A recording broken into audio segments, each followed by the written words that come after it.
Ok, vamos a compartir la oración. En el nombre del Padre, del Hijo y del Espíritu Santo. Amén. Señor, hazme instrumento de tu paz. Donde haya odio, ponga yo amor. Donde haya ofensa, ponga perdón. Donde haya discordia, ponga yo unión. Donde haya error, ponga verdad. Donde haya duda, ponga la fe. Donde haya desesperación, ponga esperanza. Donde haya tinieblas, ponga la luz. Donde haya tristeza, ponga alegría. A su maestro que busque consolarnos, ser consolado, comprendernos, ser comprendido, amarnos, ser amado, porque dando se recibe, olvidando se encuentra uno en ti, perdonarnos es perdonar y morir a sí mismo, se resucita la vida. Amén. En el nombre del Padre, del Hijo y del Espíritu Santo. Amén. Voy a pasar lista ahorita. Permítame un segundito. Tenemos 39 estudiantes de 60 más o menos. Bueno, que hay varios retirados, como 50 y algo. Luan y Noelia. Presente. Permítame un segundito. Permítame. Voy a desactivar un poquito el audio porque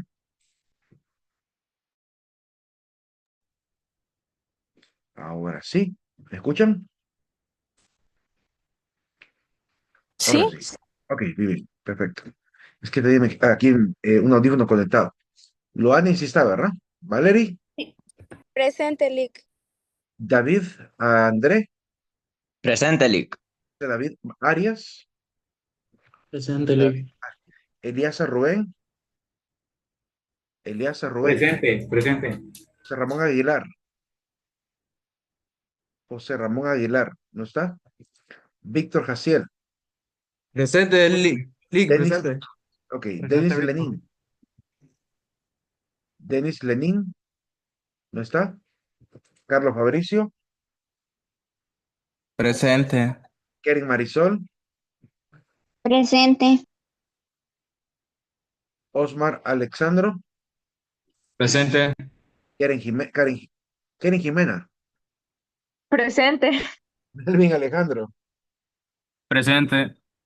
Ronnie Vincent, se retiró, ¿verdad? Arlen Eduardo, Arlen Eduardo, Presente. Axel Joan, Axel Joan, ¿no está? Pamela Racheli, Presente. Dariana Fabiela, Dariana Presente. Fabiela, Presente. ok, Daniela Alejandra, Presente. Daniel, ok, Daniela Alejandra sí está, ¿verdad? Sí, presente. Ok. Jefferson Noel, Jefferson Noel, ¿no está? Alan Josué Rivera, Presente. Medardo Josué Paz, Presente, ingeniero. Adriana Nicole, Presente. Jennifer Alejandra, no siguió. Angie Samantha, Angie Samantha, Presente. ok. Mauricio Alexander, Presente, Lick. listo. Henry Flores, Presente, Lick. Licia Arely García, Lizzie Arely García, ¿no está? Hoy acumula 4 fallas. Brittany Estefanía, Presente, Lick. Valerie Mariani, Valerie Mariani, ¿no está? Presente. Ok, Elena María Rivera Presente. Presente. y Denis Ivette Enamorado, Presente. Josué Yair, Sí, me escucha. Elena, ¿sí? Sí, presente. Es que no le dije presente. Eres Elena Rivera, ¿verdad? Sí, Porque Elena está Rivera. Elena Joan, Presente. ok. Valeria Elizabeth, Presente. Lisa Paulette, Presente. Hilary Marjorie, Presente. Hilda Rosario, Presente. Gerardo Josué,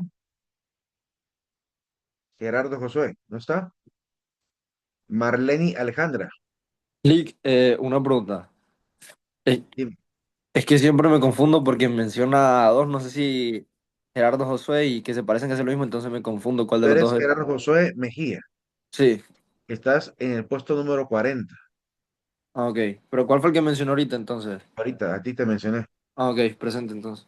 Sí. Presente, Marlene Funes. Ok, Marlene. María Fernanda Rivera, Presente, Lick. Este, Ashley Daniela Reyes. Presente. Nazaret Alessandra. Presente. Perla Rubí. Perla Rubí. ¿No está? María Fernanda Barrientos. Buenas noches, presente. Buenas noches. Darisa Daniela. Presente. Flor de los Ángeles. Presente. Eileen Melissa. Eileen. No está. Soad Yasmín. Presente. Miret Soad. Presente. Ashley Rubí. Presente. Sofía Alibet. Sofía Alibet. ¿No está? Adriana Grisel. Presente. Jorge Armando. Jorge Armando. ¿No está? Ashley Paola. Presente. Alex David. Presente, Alex. licenciado. Ok. Andrea Mariana. Presente, buenas noches. Katie Cruz. Katie Cruz. ¿No está? Dilce y Olivet. ¿No está? Bella Rivas. Presente. Ok, voy a repasar a los que les puse falla por si no los escuché o por si ya llegaron. José Ramón Aguilar. ¿No está? Denis Lenín Ulloa. Presente, Lick. Presente, Lick. Ok, Denis estamos dos, Ramón ¿verdad? Aguilar. Listo. Axel Joan. ¿No está? Jefferson Noel. ¿No está? Licia Arelí. ¿No está? Perla Rubí. ¿No está? Eileen Melissa. ¿No está? Sofía Alibet. Tampoco. Jorge Armando Urbina. Tampoco. Katie Cruz. Tampoco. Bien. Siempre hago esto de repasarlos porque puede que hayan entrado y así también queda constancia de que reviso hasta dos veces la asistencia. Para que nadie después diga, Lick, es que a mí no sé por qué no me puso falla, ¿verdad? Yo se reviso y pregunto dos veces. Si no contestan o dejaron colgado el teléfono, como suele pasar a veces también. Vamos a ver, Buenas acaba de... noches, Buenas noches. licenciado. Ya Dime. pasó lista. Sí, Lizzy, Ok. ¿verdad? Sí, Lizy García. Ok, bien. ¿Alguien más que Gracias. haya entrado recientemente? ¿Nadie más? Ok, vamos a continuar. Permítame un segundito. Estábamos viendo el tema de el hombre capaz de Dios y hablábamos el día de ayer con San Juan Crisóstomo cómo es importante depurar nuestro lenguaje de lo que a veces creemos que es Dios. Pues a partir de esa idea de San Juan Crisóstomo, quisiera compartir brevemente 9 conceptos erróneos que a veces podemos tener o exageraciones que podemos tener acerca de Dios. Que Carlos Cabarrús en estas dos obras, que se llama Cuaderno Bitácora para Compañía Caminantes o Crecer Bebiendo del Propio Pozo, estos dos libros que son ¿cómo se puede decir? Son un complemento uno del otro, sirve para acompañar a personas en la guía espiritual. Menciona pues 9 fetiches de Dios y Dios con minúscula. No es un error ortográfico como lo van a ver en los 9 nombres, sino que es porque es un concepto equivocado. La palabra fetiche viene de la lengua, primero francesa, ¿verdad? De la lengua francesa viene del origen latino, ¿verdad? Viene de feticho, feticho que viene de esta forma, diríamos, relacionada con la palabra facticio o facticio, que significa, que viene del verbo hacer o facere.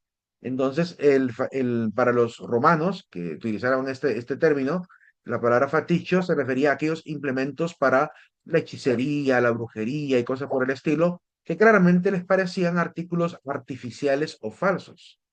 De la misma palabra artificial, ¿verdad? Viene esta misma idea de faticio. Entonces, en este sentido utilizamos la palabra fetiche, en el sentido de algo que es falso, ¿verdad? Que es un concepto erróneo. ¿Cuáles son esos 9 fetiches? Permítame que no sé si alguien de ustedes mismos o alguien del grupo está escribiéndome. No es normal que me escriban a esta hora. Ok. Sí, es alguien de ustedes mismos. Ok. Prosiguiendo. Em, Veamos entonces estos 9 conceptos. Y aquí yo les había hecho la advertencia, que los íbamos a ver de una manera Quiero probar esta salsa. lo más ¿Cuál es? sinceramente posible. Disculpen. Usted sabe que a mí no me gusta la... Quería barbacoa. Esa, claro, me la Jack Daniel. Jóvenes, suad tu micrófono. Se escucha todo y queda grabado. Em, Revisen que si van a conversar algo con la familia, ¿verdad? Que esté cerrado el micrófono antes de conversar. Prosiguiendo. Les había dicho que tenemos que ver estos 9 fetiches, pero con la mayor sinceridad posible. Y aquí voy a tratar de ser lo más imparcial posible para referirnos también a las actitudes, tanto desde el mundo, dentro de el contexto de la Iglesia Cristiana Católica, como también desde el contexto de las iglesias cristianas evangélicas. Es importante hablar con la verdad. Como dice la palabra, la verdad nos hará libres. Y pues yo quisiera a muchos de ustedes libres a veces de estos conceptos que son claramente una comprensión limitada de quién es Dios y que a veces incluso tergiversa lo que hemos entendido a partir de lo que Cristo nos enseña en el Nuevo Testamento. Y ya que queremos acceder al conocimiento de Dios o conocer a Dios, hay que conocerle bien, no a medias, no con conceptos parciales y mucho menos con conceptos atrasados, porque a veces las imágenes que tenemos de Dios corresponden a perspectivas del Antiguo Testamento que ya no coinciden con el Nuevo Testamento, porque Cristo vino a darnos una revelación del Padre que aclaró por fin, ¿verdad? Desde qué óptica tenemos que ver a Dios. Eh, el pueblo de Israel intentó comprender a Dios en el Antiguo Testamento, pero hay que entender que a ellos no les llegó la máxima revelación que es Jesucristo. Bueno, llegó, pero no la quisieron aceptar.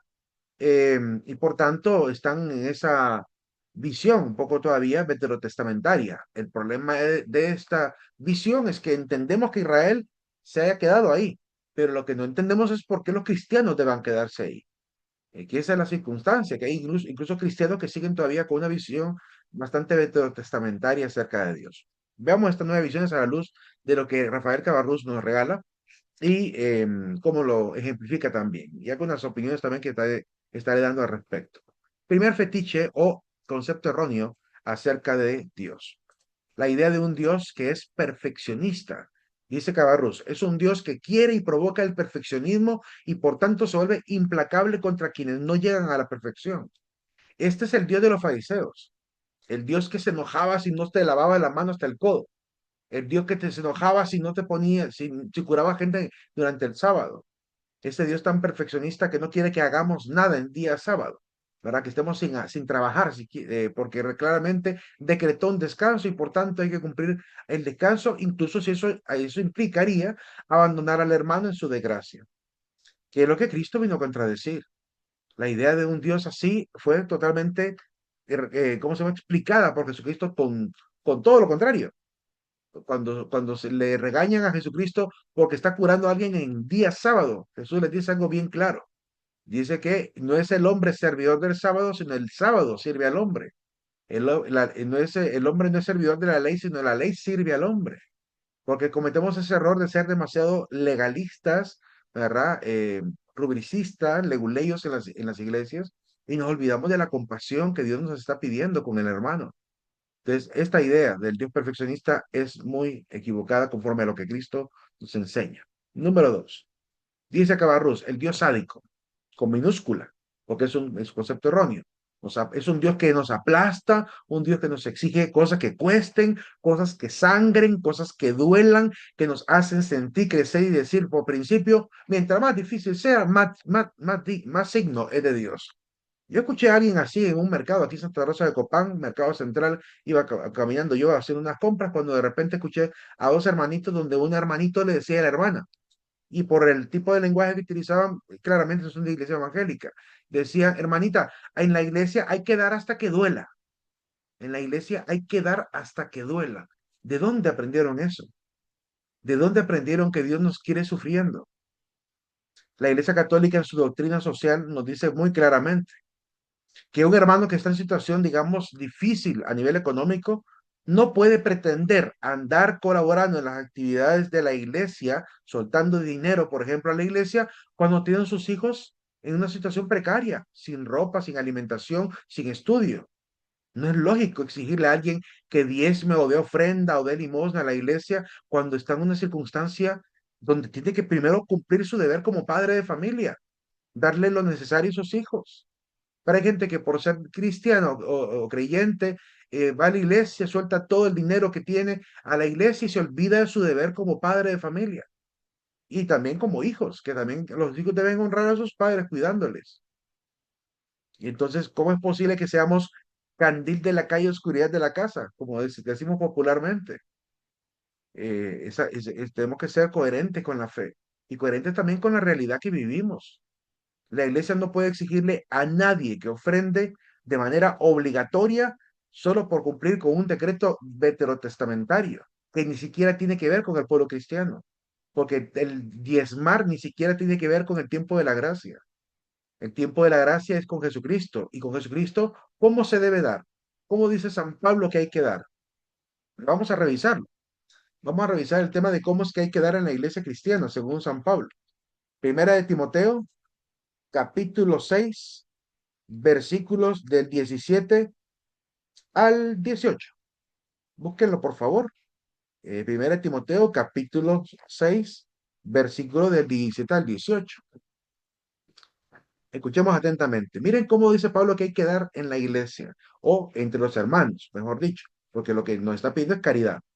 A los ricos de este mundo, recomiéndales que no sean altaneros, ni pongan su esperanza en lo inseguro de sus riquezas, sino en Dios, que nos provee espléndidamente de todo para que lo disfrutemos. Que practiquen el bien, que practiquen el bien, que den con generosidad y con liberalidad. Para mí esos dos requisitos son importantes cuando se trata de ofrendar a los hermanos o en la iglesia. Se debe dar con generosidad y con liberalidad, no por cumplir una regla y tampoco porque hay un porcentaje establecido, sino con generosidad según nuestras capacidades, ¿verdad? Y con liberalidad, ¿verdad? Es decir, sin sentirte obligado, porque de nada sirve dar algo con obligación, ¿verdad? Recuerden el texto del Evangelio, donde Jesús también pone de ejemplo a una señora, una cenita, que apenas llegó con 2 moneditas, ¿verdad? Y mientras que alguien llegó con un gran diezmo, ¿verdad? De toda su riqueza. Y Jesús dice que quien se fue justificada a su casa fue la que dio lo último que tenía, ¿verdad? No la que dio la cuota exacta, sino la que dio con corazón, porque la actitud tiene que ver mucho en el tema del dar. Yo no doy pensando, Señor, te voy a dar tanto para que me des tanto. De hecho, ya vamos a ver la siguiente que tiene que ver mucho con esta idea mercantilista de Dios, ¿verdad? El primero, Dios no nos va a exigir tanto como para que realmente suframos. Dios quiere que el hombre viva feliz, que tenga bienaventuranza y sobre todo la bienaventuranza eterna. Y si va a realizar acciones de tipo económico o acciones de tipo social, que sea en función de los pobres, en función de los hermanos, ¿verdad? Ahí donde debe estar el mayor empeño de nuestro sacrificio, de nuestra cruz, atender a los hermanos.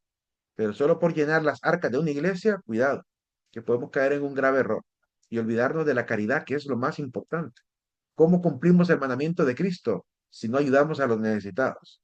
Entonces, claramente la caridad tiene que primar en todo lugar. Número 3, el Dios negociante. Esta idea del Dios mercantilista, dice Cabarrús, es el Dios, entre comillas, ¿verdad? Que exige obras, que exige cultivar la imagen, que es alguien que puede comerciarse. Es un Dios mercantilista. Te hago o te doy para que me des. Que me exige dinero, si no, no me salva, si no, no me da dones, ¿verdad? La idea de que tengo que, como comúnmente ocurre, y aquí voy a hablar de manera general, ¿verdad? Como ocurre en algunas iglesias que están metiéndose en la cabeza, que tienen que pactar, que tienen que diezmar, que tienen que hacer un montón de obras, porque si no, están defraudando a Dios. Utilizan un texto del Antiguo Testamento acerca de que el que no diezma defrauda a Dios para obligar a la gente, para meter en la cabeza a la gente que tiene que diezmar. Primero entendamos, jóvenes, el diezmo para qué era en el Antiguo Testamento. Primero entendamos para qué servía el diezmo y cómo se daba. No hay ni un tan solo texto en la Biblia que diga que el diezmo se tenía que dar en billete o en papel moneda, o en dinero, o en monedas. Se daba en especias. el único texto que dice que el diezmo se llevó en dinero, pero ni siquiera se entregó en dinero, sino que fue el profeta Miqueas, que tenía que ir a recoger el diezmo, era demasiada la carga, decidió entonces vender la carga para solo transportar el dinero, llevarlo más fácilmente hasta Jerusalén, y cuando llegó a Jerusalén, antes de ir al templo, volvió a comprar exactamente los mismos productos para entregarlos al templo. Ese es el único caso en el cual el dinero solo sirvió para transportar, pero lo que se entrega al templo siempre era en especias, en aceites, en granos, en animales. ¿Para qué? Para que haya comida en la casa de Yahvé, para poder celebrar todas las oblaciones, sacrificios, para poder celebrar sacrificios que hoy ya no hacemos. Hoy ya no tenemos que estar haciendo sacrificios de borrego, ni de cordero, ni de chivos, ni de tórtola, ni de pechones. Ya no estamos en la época de los sacrificios físicos, por lo cual ya no nos sirve estar dando ese dinero para eso. En segundo lugar, ¿para qué era? Para que haya comida en el lugar de la casa de Dios para quien llegara ahí, el huérfano, la viuda y el forastero. Es decir, para que la gente encargada del templo pudiera hacer caridad, para ayudar al huérfano, a la viuda y al forastero. Se daba un diezmo trienal. Y del diezmo que llegaba, de la comidita que llegaba, la comunidad del templo, que era la tribu de Leví, se quedaba con un 10% del diezmo, o sea, de todo el diezmo, un 10% para poder tener también un propio granero y poder sobrevivir. ¿Por qué los levitas se iban a quedar con parte del diezmo? Porque a ellos no se les dio tierra. A ellos no se les dio tierra como el resto de las tribus de Israel, porque ellos iban a estar dedicados al templo de Dios. Por lo cual, ¿verdad? Era lógico que había que ayudarles, ya que ellos no iban a tener cómo producir dinero. Pero hoy en día, cuando cada quien tiene su casa, para qué rellenar la iglesia de dinero cuando todo el mundo tiene trabajo, todo el mundo tiene casa, todo el mundo tiene hogar? Todavía que hubiera un ministro que se dedica al 100% a la predicación. Pero si además de predicar se dedica a sus negocios, porque se dedica a sus negocios. Y de rato libre que vaya a predicar. Pero no está para enriquecer a alguien el dinero de la iglesia. Porque si no generamos después las habladurías que los no creyentes dicen acerca de nosotros, de cómo se maneja el dinero de manera irregular en las iglesias. Incluso salen hasta en noticieros, como pasó en Costa Rica. En Costa Rica, por ejemplo, le hicieron una investigación periodística terrible a la famosa iglesia que es dueña del canal Enlace TVN. En YouTube subieron el reportaje de YouTube con el nombre Enlace TVN, Cueva de Ladrones le llamaron. Terrible. Cómo por culpa de por una irregularidad del manejo del dinero, cómo terminan dañando a toda la iglesia. Puede que haya gente muy consciente, entregada a Dios, sirviendo, pero por unos pocos que no son capaces de rendir cuentas transparentes y hacer lo correcto con el dinero, terminan tergiversando y además hasta desvirtuando el evangelio. Porque claramente la gente de afuera, que no es creyente, critica lo que hacen los cristianos. Y lo mismo pasa si ocurre en la iglesia católica. Entonces hay que tener mucho cuidado con eso, ¿verdad? La raíz de todos los males es el amor por el dinero, enseña San Pablo. No puede estar realmente la iglesia pensando solamente en el lucro. Yo he visto, y es una cuestión que aquí sí lo voy a decir, porque es claro, no, ni siquiera sé cómo se llama, pero hay un video muy famoso de una supuesta profeta que solía salir en este canal en la CTVN, agarrando un billetito, ¿verdad? Hagan de cuenta que agarró un billete, que tengo un billete de un lempira. Agarré el billetito y le dice, a ver hermano, saque un billete, póngase el billete en la oreja porque el billete tiene un mensaje espiritual para usted. Imagínense. O sea, es una especie de lavado de cerebro solo pensando en el billete que tengo que dar a la iglesia. Para eso ocupan la predicación, para meterle diezme, pacte, pacte. Escuché a un ministro también diciendo, agarrando el texto de Abraham, para sacarlo de contexto y decir lo siguiente. Dice que cuando Abraham llevó a Isaac para ofrendarlo ante Dios como un acto de fe, ¿verdad? Dios al final lo libró de no matar, de no entregar en ofrenda a Isaac, sino que apareció un corderito, ¿verdad? Enrollado de los cuernos, ¿verdad? A través de una zarza que estaba ahí enrollado. Entonces, al final a ese cordero presentaron. ¿Y saben cómo interpretó ese texto bíblico él? Dice, "Oh, este día el Señor también le va a liberar a usted su corderito para que le vaya bien en su negocio. Así que vamos a soltar ese corderito de los cuernos. ¿Cómo lo vamos a soltar? Ofrendando. Imagínense cómo manipulan los textos bíblicos para meter en la cabeza que hay que seguir dando, dando, dando. Hay pastores, que yo los he escuchado también, que son muy sensatos. Hay pastores muy sensatos. Hay uno en Estados Unidos, lo pueden buscar en YouTube. Busquen el video en YouTube como Pastores de la Prosperidad 1, Pastores de la Prosperidad 2. Y escuchen la prédica de ese pastor para que vean que sí hay pastores que se dan cuenta de la barbaridad que está ocurriendo, de muchos que se atreven a utilizar el Evangelio para enriquecerse a costa del Evangelio. Jóvenes, y les digo algo, eso estaba anunciado que iba a pasar.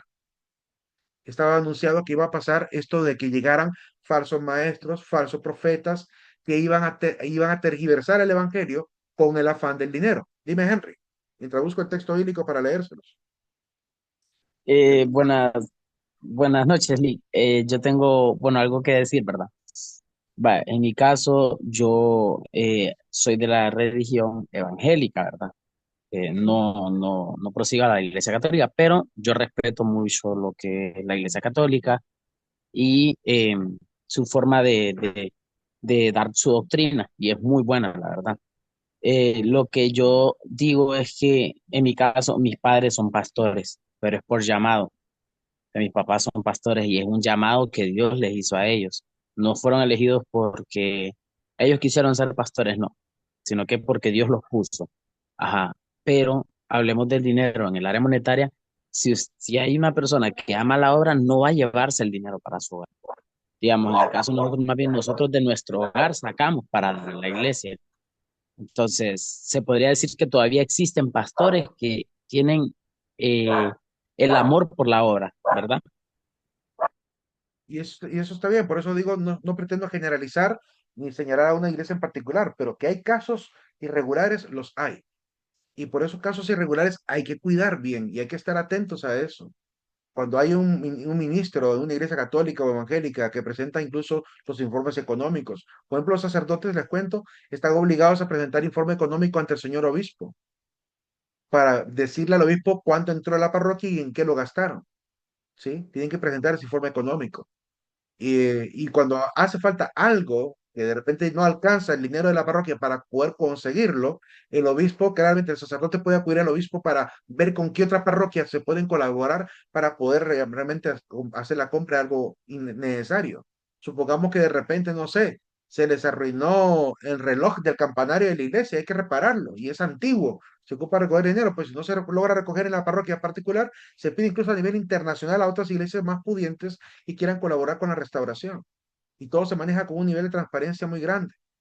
Ojalá que tuvieran siempre comités encargados de ese tipo de manejo del dinero. Fíjense que en Coatepeque, por ejemplo, quienes manejan el dinero de la iglesia son lo que llamamos el Consejo Comunitario. El Consejo Comunitario de la iglesia, que son los laicos, ellos son los que determinan cuánto dejarán para la iglesia y cuánto le darán al sacerdote para que pague el combustible cuando sale, claramente llega de visita, ¿verdad? Para las cosas básicas, pero se le da realmente a conciencia. Y quien maneja la transparencia de eso es la misma comunidad de los creyentes. Es que no está mal manejar el dinero, pero hay que manejarlo sabiamente y con la mayor transparencia posible, para que no haya escándalo, para que todos estén tranquilos y no se tergiverse el evangelio. Porque vean lo que dice la palabra alrededor de esta circunstancia que a veces también se logra ver. Dice, segunda de Pedro, capítulo 2 versículo del 1 al 3. Segunda de Pedro 2 del 1 al 3. Hubo también en el pueblo falsos profetas, como habrá también entre vosotros falsos maestros que introducirán herejías perniciosas, es decir, dañinas, y que negando al dueño que los adquirió, es decir, Cristo, muchos seguirán su libertinaje y por causa de ellos el camino de la verdad, es decir, el Evangelio, será difamado. Traficarán con vosotros por codicia, es decir, traficarán con ustedes, los van a engañar con palabras artificiosas, dice. Traficarán con vosotros por codicia, con palabras artificiosas desde ese tiempo, y aquí esta es la parte que a mí me da esperanza por lo menos, desde ese tiempo su condenación no está ociosa ni su perdición dormida. Es decir, que Dios ya tiene claro qué va a pasar con este tipo de personas que se aprovechan del Evangelio para poder enriquecerse y traficar por codicia, por dinero, como suele verse. Y miren, hay cantidad de videos en todas las redes sociales desenmascarando las cosas irregulares de las iglesias. Y qué lamentable. Y qué lamentable que seamos cristianos, católicos, evangélicos, y se nos estén señalando como iglesias por las cosas irregulares de unos pocos. A nadie le gusta que lo señalen, ¿verdad? Por corrupciones. Y es algo que tenemos que tratar de mantener con el mayor control posible. Si somos activos en las iglesias, tratemos de ser transparentes con todo, para que después la gente no tenga duda de nuestras acciones. Y sobre todo, cambiemos esta idea. Dios no necesita de nuestro dinero, jóvenes. Dios no ocupa del dinero de nosotros. Él es dueño del universo entero. No ocupa de nuestro dinero. Pero sí nos ha pedido que lo que tengamos como recursos lo demos a los pobres. ¿Qué le dijo Jesús al joven rico? ¿Ya cumpliste los mandamientos? Le preguntó Jesús al joven rico. Sí, maestro, ya los cumplí desde muy joven. Ok, solo te falta una cosa. Vende todo lo que tienes y dáselo a los pobres. Dicen que el rico se fue triste, porque realmente era demasiado rico, ¿sí? Estaba atado a la riqueza. Entonces, claramente, por esa razón, a veces, pues sí, no adquirimos la verdadera prosperidad, que es la prosperidad espiritual. Andamos acarreando la necesidad de pedir prosperidad material y nos olvidamos de la prosperidad espiritual. Qué bueno fuera que nos preocuparan por el reino de Dios primero, antes de cualquier cosa. Es una promesa de la palabra, que todo aquel que busca el reino de Dios primero, ¿verdad? Todo lo demás le viene por añadidura. Y no podemos andar añorando las riquezas de este mundo, porque la riqueza de este mundo corrompe el corazón. Donde está tu tesoro, ahí también estará tu corazón. Entonces tengamos mucho cuidado, porque como dice la misma palabra, no podemos servir a Dios y al dinero, ¿sí? O a Dios o al dinero. Estar preocupados por la riqueza de este mundo y no por las cosas de Dios es una cuestión peligrosa. Nos puede hacer que perdamos el camino fácilmente, que perdamos el horizonte y la ruta.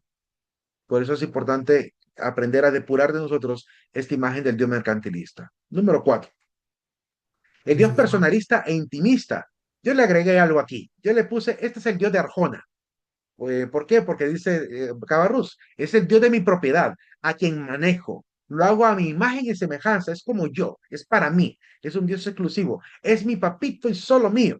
Ese Dios personalista, como Arjona que dice, bautízame tú, Jesús, por favor, así entre amigos. Sé que odias el protocolo, hermano mío, ¿verdad? Se pone al tú por tú. Eh, yo cuando leía este cántico, claramente a muchos les gusta la letra de la canción verbo no sustantivo. Incluso les comento que a veces en el seminario lo cantábamos, ¿verdad? En el convivio, cantábamos Jesús verbo no sustantivo. Pero claramente también hay algunas cuestiones aquí un poquito cercanas a la herejía. Primero, en la sobreconfianza, ¿verdad? La sobreconfianza de tratar a Jesús como a tú por tú. Y el error también de decir que Jesús detesta el protocolo. ¿Cómo puede ser que Jesús deteste el protocolo si asistía al templo todo el tiempo y le enseñó esta constancia a los apóstoles? Hechos de los Apóstoles dice claramente que los apóstoles asistían asiduamente al templo y a la enseñanza de los apóstoles. Significa que llevaban una rutina de enseñanza y de fe. ¿Cómo puede ser contrario al protocolo si Dios es un Dios de orden? Dice San Pablo.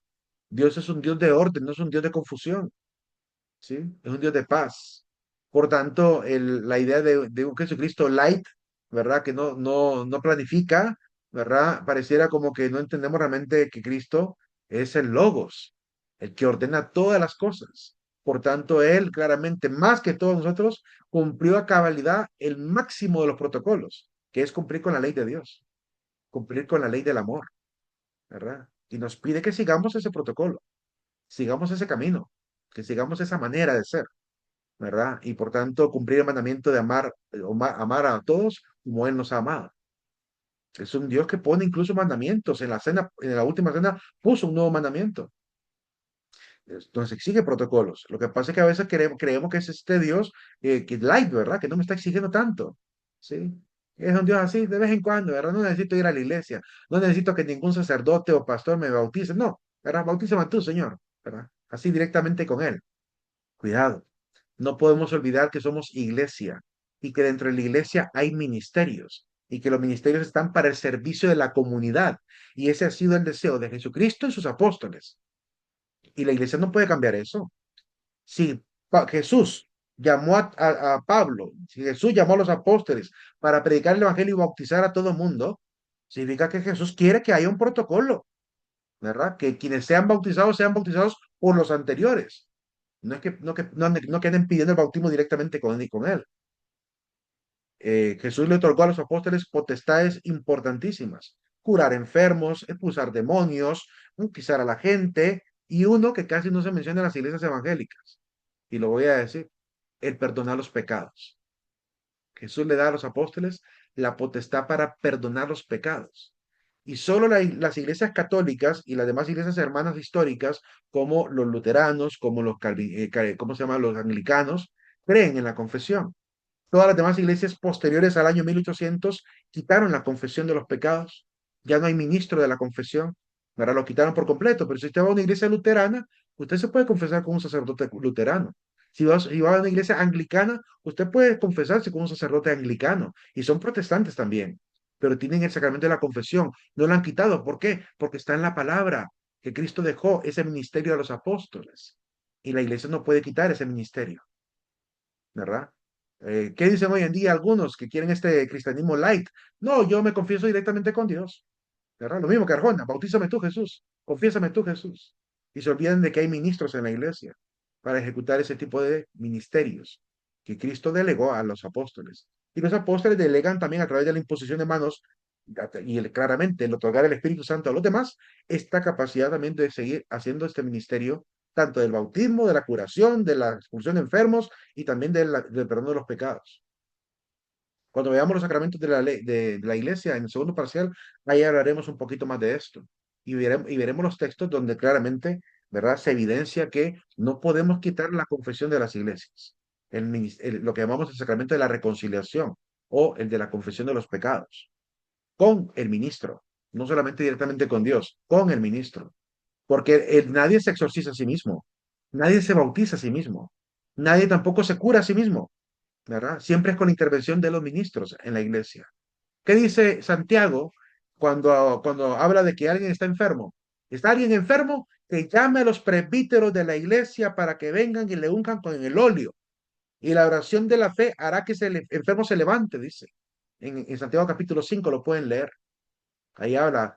De hecho, si quieren ver el texto exactamente, les digo cuál texto es. Santiago capítulo 5, versículo, versículo 14. ¿Está enfermo alguno entre vosotros? Llame a los presbíteros de la iglesia, que oren sobre él y le unjan con óleo en el nombre del Señor. Y la oración de fe salvará al enfermo. El Señor hará que se levante, y si hubiera cometido pecado, le serán perdonados. Y si hubiera cometido pecados, le serán perdonados. ¿Cómo se perdonan los pecados ahí? ¿Verdad? Por intervención de los ministros. Llegan los sacerdotes, le ungen con el óleo santo, y la oración que hacen sobre él puede incluso alcanzarle el perdón de los pecados a esa persona. Dígame si no hay intervención de ministros ahí. Claro que hay intervención de ministros, pero no sé por qué el evangelio en algunas iglesias se ha tergiversado tanto que ahora niegan que sea necesario confesarse ante un ministro, como un presbítero, ¿verdad? Presbítero en este caso significa aquel primero de la comunidad en el cual se le ha dado el don.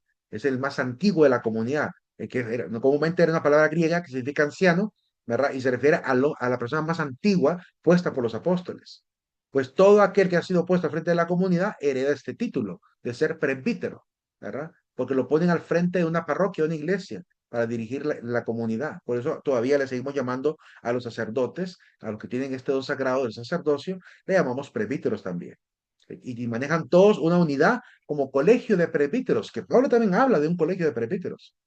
Cuando le dice a Timoteo: no deseches el don que recibiste por intervención profética de mano, por la imposición de manos del colegio de presbíteros, le dice Pablo. O sea que había un colegio de presbíteros que incluso se podían reunir para poder llegar a acuerdos como iglesia. Eso ha durado hasta el día de hoy, sigue siendo así, ¿verdad? A eso le llamamos diócesis, la reunión de todos los presbíteros de una región de la iglesia. Todavía le seguimos teniendo ese tipo de organización. Entonces, es una cuestión que vamos a ir descubriendo poco a poco. Vamos a ir encontrando cómo hay algunas cosas del Evangelio y de las cartas de Pablo, por ejemplo, que ya nos están haciendo hoy en día. Porque claramente cada quien siguió el Evangelio como quiso, ¿verdad?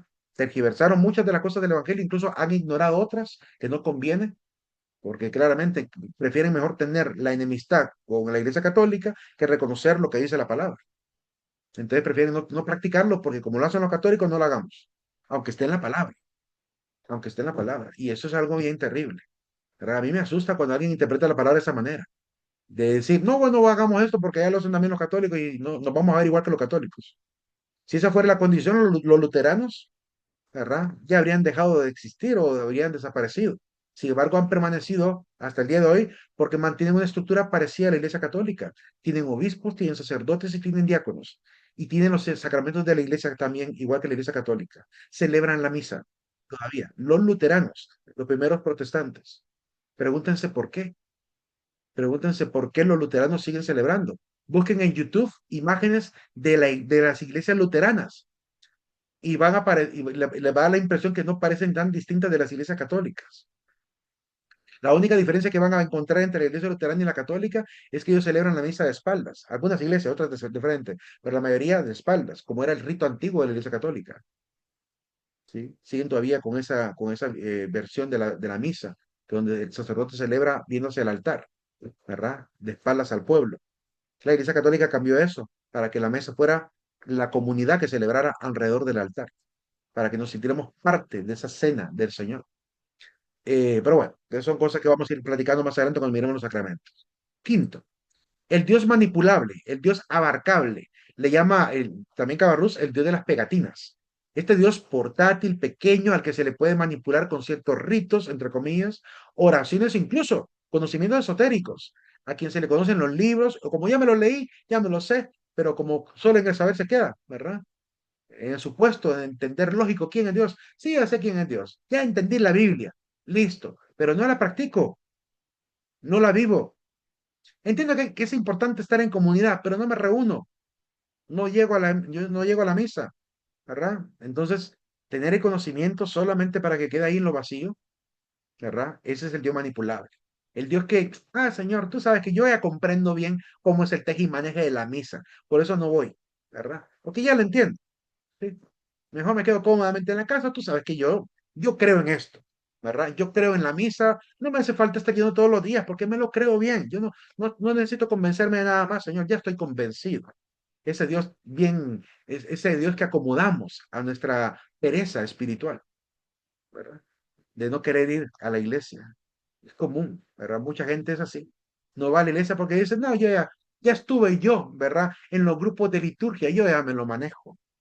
Yo estuve en el comité de liturgia. No voy a misa, de vez en cuando voy a misa.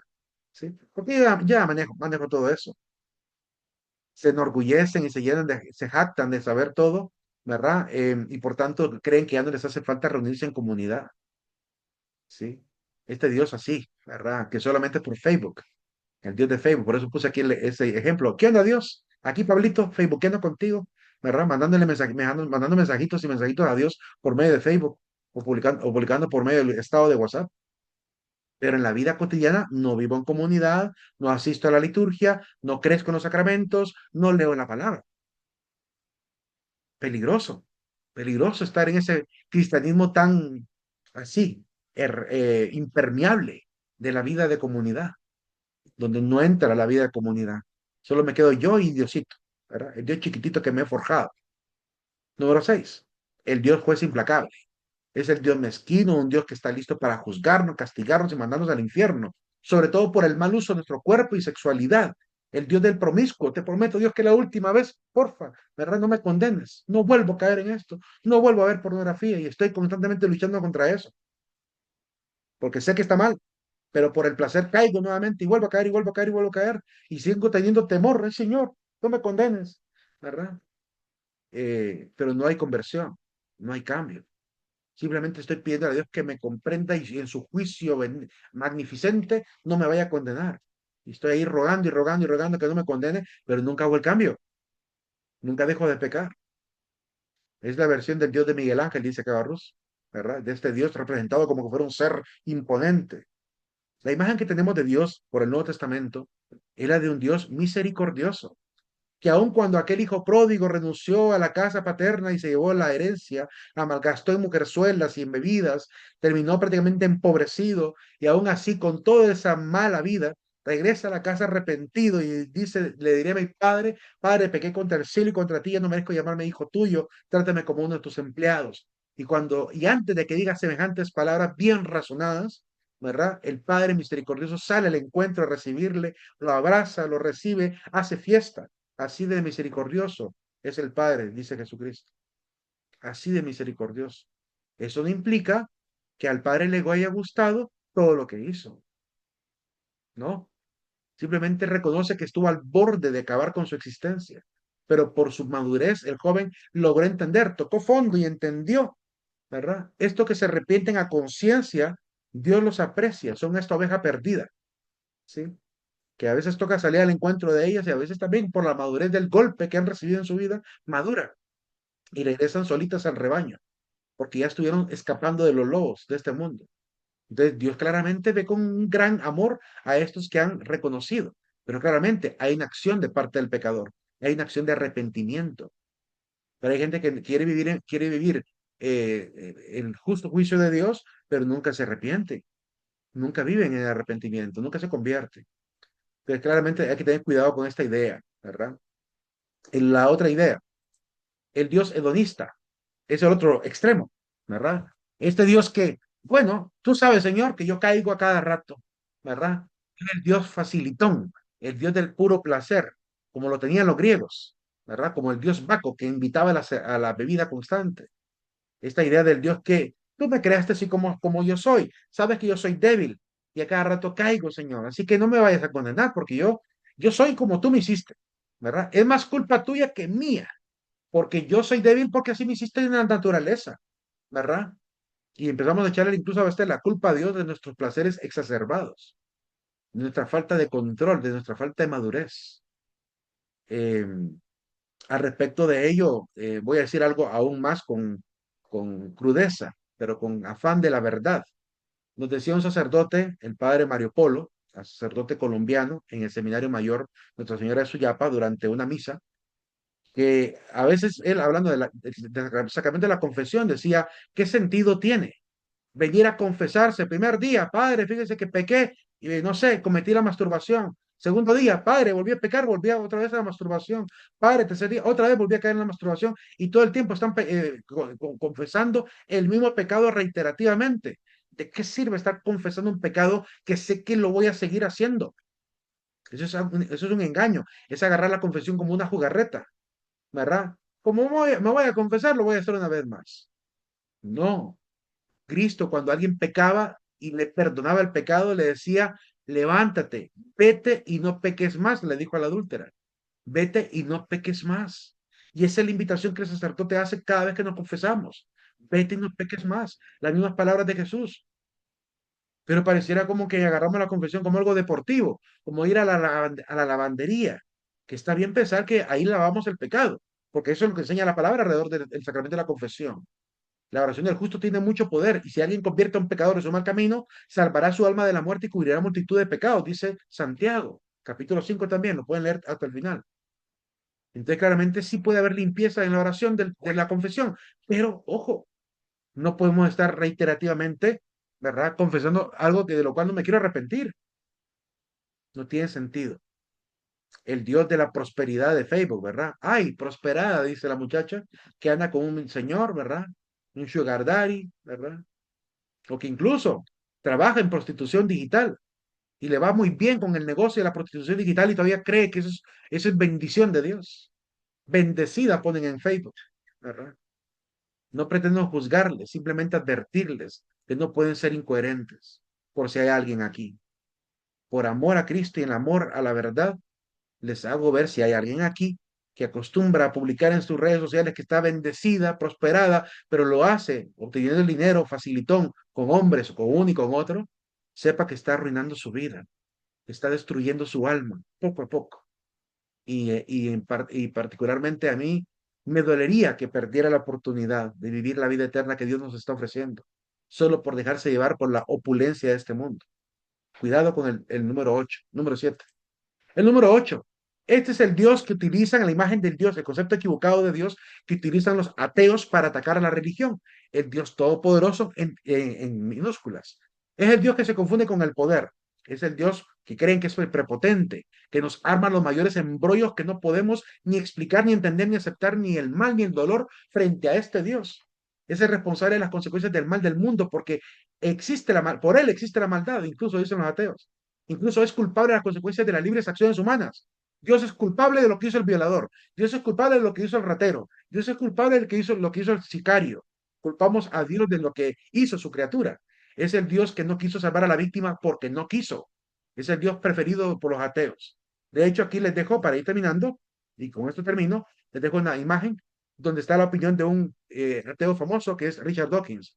El concepto que armó de Dios es un concepto tan errado, tan fuera de contexto, que el día de mañana hablaré un poquito acerca de ello. Por ahora nos quedamos aquí. Nos vemos el día de mañana, jóvenes. ¿Alguien tiene alguna consulta? Buenas noches, Lick. Buenas noches. Buenas noches. Yo solo Buenas noches. quería preguntarle sobre la asistencia, es que entré un poco tarde. Si no está en el momento de pasar lista, yo normalmente después de pasar lista, vuelvo a preguntar otra vez los que no estaban presentes para quitar la inasistencia. Si no pasaron por ese filtro, yo ya no voy a quitar inasistencias. Tienen que estar puntuales porque me tarda hasta 7 minutos de clase para poder pasar lista, ¿verdad? Y es suficiente tiempo para entrar. Ok. Lick, Dime, yo tenía una pregunta. ¿Qué día toca nuestro examen? este examen es el día, creo que sí, como es 8 de la noche.